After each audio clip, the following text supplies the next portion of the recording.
Education of the future will never be the same.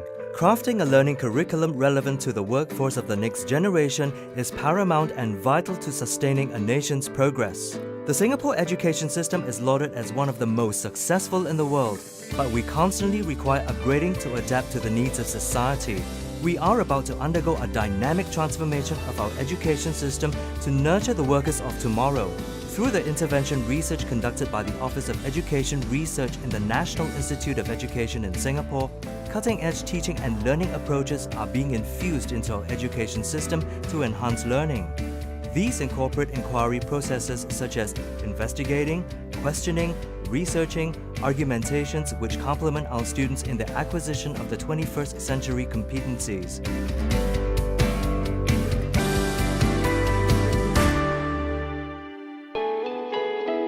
The internet is a place of vast information readily accessible to students.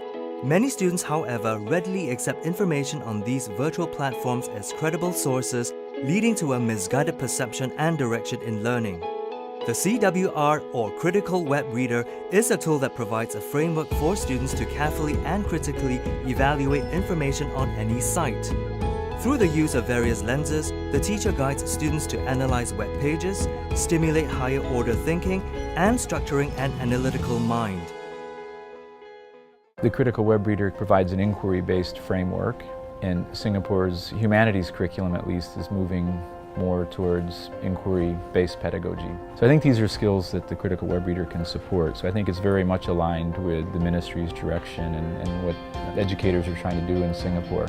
Really, one of the main goals of our project is to help students think more critically, not just about information, but about the issues that are increasingly important in the 21st century.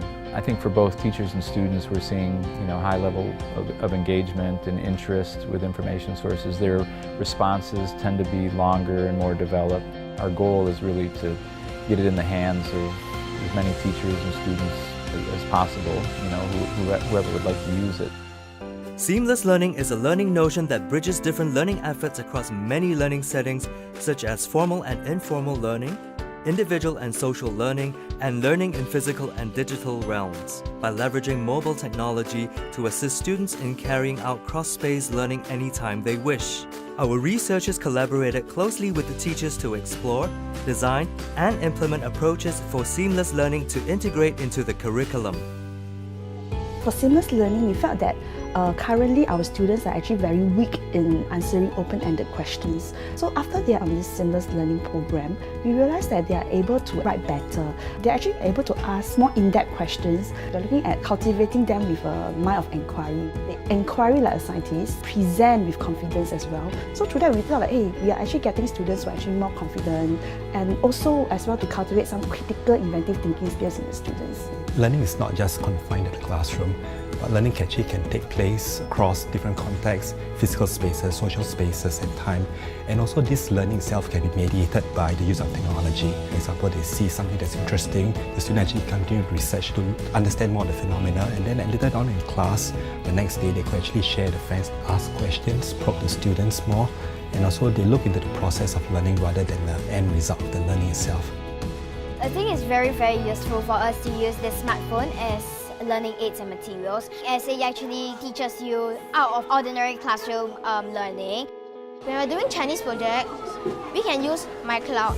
We can post pictures to share with our peers and share our opinions too. My favorite application is the sketchbook in my desk. I can draw things on my desk for my homework. Productive failure encourages critical analysis of a problem through self-sought solutions. Instead of the conventional way of presenting the prerequisite problem-solving foundations, the student work on what knowledge they have first. Teachers will then provide feedback on the correct solution. This method of teaching supports and motivates thinking outside the box, as well as providing a holistic framework for independent thinking processes.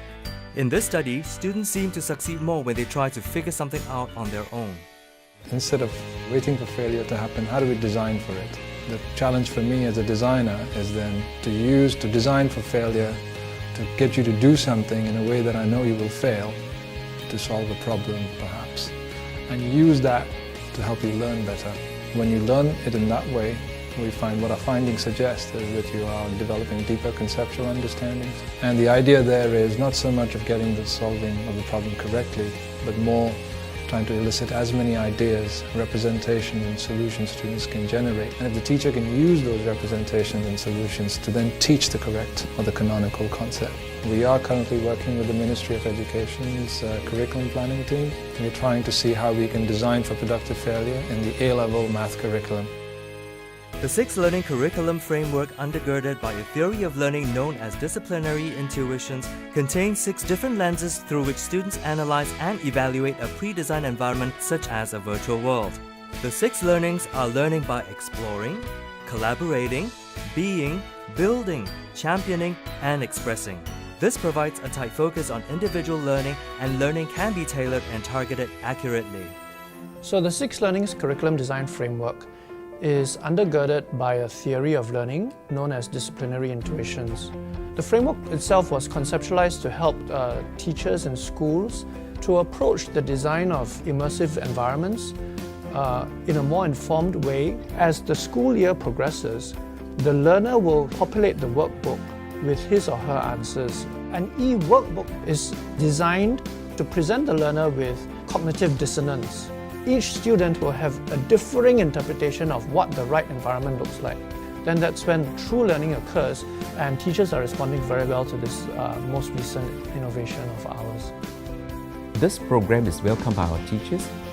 This is because it enables teachers to address students' misconceptions. Take for example, based on intuition, students may think that mango roots are growing above water.